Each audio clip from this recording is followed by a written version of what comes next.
To achieve success as an athlete, it's imperative that you train your mind and body for play. But one underestimated element is training your eating habits. And on this episode, we're jumping in the kitchen at LSU to see how they harness the power of food to help fuel their athletes' goals. I'm Leland. Welcome to Sports Dissected, the series.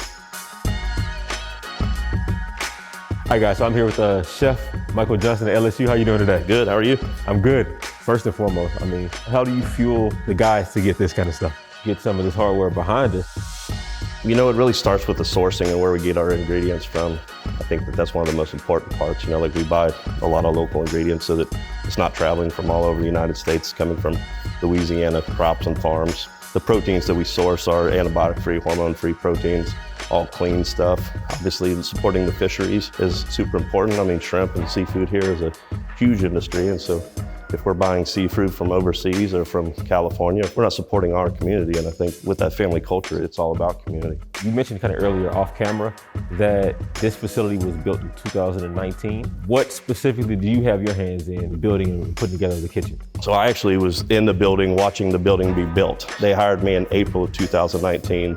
This was a big piece of the focus for Nutrition Center. It's stepping forward into the idea that sports nutrition is super important for athletes and buying into that. I helped design where the equipment went and watched the build and made corrections. And that to me was a super important part of it because I take a lot of pride and invest a lot of energy into watching it happen. And watching it happen kind of gives you inspiration onto what you want to accomplish with it.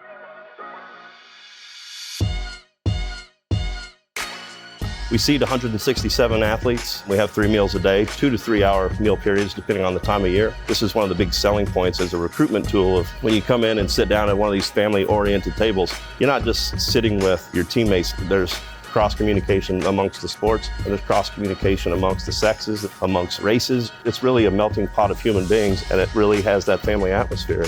We don't really get a heavy rush of 167 people all at the same time. They kind of trickle in, trickle out. That allows us time to come out, socialize with them, get feedback about the food, interact with the student athletes, because you know it's building relationships. If we want to know whether they're enjoying it or whether there's something wrong or something's going good, we want to go out and force the interaction and have that moment with them and allow them a voice of what's going on with the food. So we do some fresh cooking. The pizza station's fresh, the sandwiches are fresh. Obviously, like the salad unit, that's kind of a buffet style. You know, they come up and it's self-service. We have ladies at the comfort station. They serve the food for the guests. Is there a favorite station? The comfort station is by and large one of the busiest. It depends on the time of the year and the athletes. One of the most important things for us to do is offer variety. You know, lighter foods to heavier foods, athletes that are on gain programs that are looking to gain lean muscle mass, and we have athletes that are on a lean program where they're looking to lean out on fats. We have 5 dietitians that are each separated over, I think, 22 sports, and so each one of them has an amount of athletes that they have one-on-one conversations about how they achieve their goals. You guys kind of gauge how many pounds of vegetables or meat that you guys kind of go through per year or per season? Per year, it's a massive number. And there's also numbers that are interestingly low, like sugar. So we purposely remove sugar from the diet as much as possible. The average human being consumes like 25 pounds of sugar every year. Our athletes are only consuming like a cup and a half. We find substitutes. You can't just not have things that are sweet. So we use agave nectar, we use maple sugar, we use honey, we use dehydrated honey powder. And this is one of our dishes today. You know, we have a jacketed tilt kettle. In cooking techniques, you have moist heat and you have dry heat. So this is a moist heat cooking technique technically because it's surrounding that kettle with steam and it's not allowing it to get over 250 or 300 degrees inside that chamber, and so it's not gonna brown, it's not gonna burn. It is a moist heat cooking. And so we make a lot of soups. The etouffee was made in there. A lot of stews and stuff like that. We have a cold smoker as well, which I love. You can smoke cheeses, you can smoke fish without it actually cooking and heating. You're just imparting the flavor of the smoke. So outside, a hot smoke is getting over 140, 160. We smoke at 180, 190, sometimes higher than that for hot smoking. So we're actually trying to cook the product at that point. This allows us to smoke things without cooking it, to chill it, and then we can cook it the next day. This is a digester. In the world of sustainability, this is an important piece of equipment. So instead of us taking food scraps and putting it into the trash can, that going out to a dumpster, attracting pests and rodents and making an awful smell, we put pre-consumer products into the Orca. And this is a bacillus bacteria injected aerobic process. It handles about 250 pounds in a 24-hour period. and it goes out in the form of gray water through the drain. That goes to our grease trap and helps maintain the health of our grease trap. And instead of us having to clean the grease traps 3 or 4 times a year, we only have to clean them once or twice a year. So there's very little waste in this kitchen. We've reduced our footprint going out the door to waste by about 90%.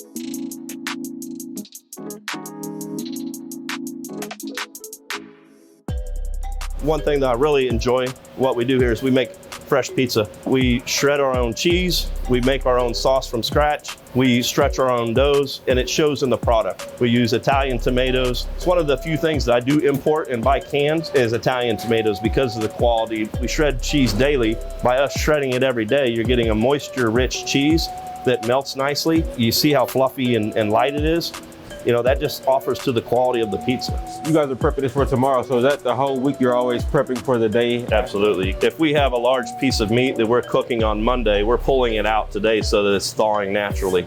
We don't like running things underwater because it rushes the process, right? And water can deteriorate the quality of the food. Sometimes when you stuff something, you'll put one big log in the middle, if you will, and wrap the meat around it and then truss it. Another way is to lay a thin layer or a relatively thin layer across all of it and then roll it so that it kind of has a spiral stuffing to it. And it, it creates something kind of pretty inside. Another important piece of what he's doing there is you want to make sure that the stuffing is even all throughout so that the loin is even all throughout. If you get a thick end of the loin and a thin end of the loin, one end is going to be undercooked, the other end is going to be overcooked when the center of the loin is at its done, right? I plan on just like searing it hard on the top, get like a nice color on it. That way when I finish cooking in the oven, I'm gonna cut slices. It's gonna be in the pan nice. I'm drizzling my sauce on top of it. You're gonna be ready. Oh, it's gonna be ready. Do you kind of cook off of a feel? Most definitely, I think you have to. For sure. Especially if you love what you do, it's all part of the feeling, the passion for what you're doing.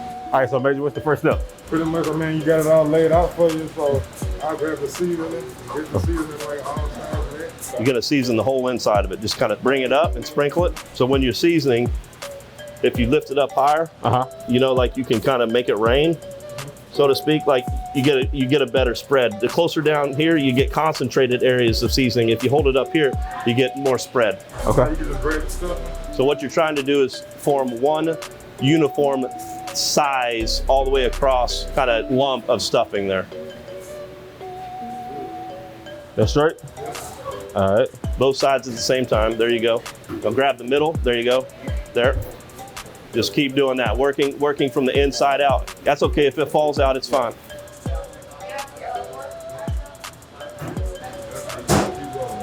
All right. There it is. There it is. Chef? Yeah, it's good. That was a damn good job. All right, Chef. So how did you even get to this position? And how can kids kind of aspire to even become a chef? It takes a lot of determination, working up from the bottom of a kitchen to come up to executive chef caliber. You have to set yourself aside from the pack. You have to work harder, be willing to put the hours in the kitchen when other people aren't. Developing leadership qualities and paying attention to the leaders above you and how they manage people and care for people. I see myself as a supportive role for my team and just helping them facilitate the things that they're trying to accomplish. In 1999, I was living in Baton Rouge. I got my culinary degree here, graduated, went out into the local Baton Rouge environment and met a woman, a girl at that point actually. We had kids, got married, had more kids, and ended up chasing my career back to Kansas City, where I was originally from. Worked there for 6 years, kind of built my career up to a point where I was kind of hitting a stagnant point in Kansas City.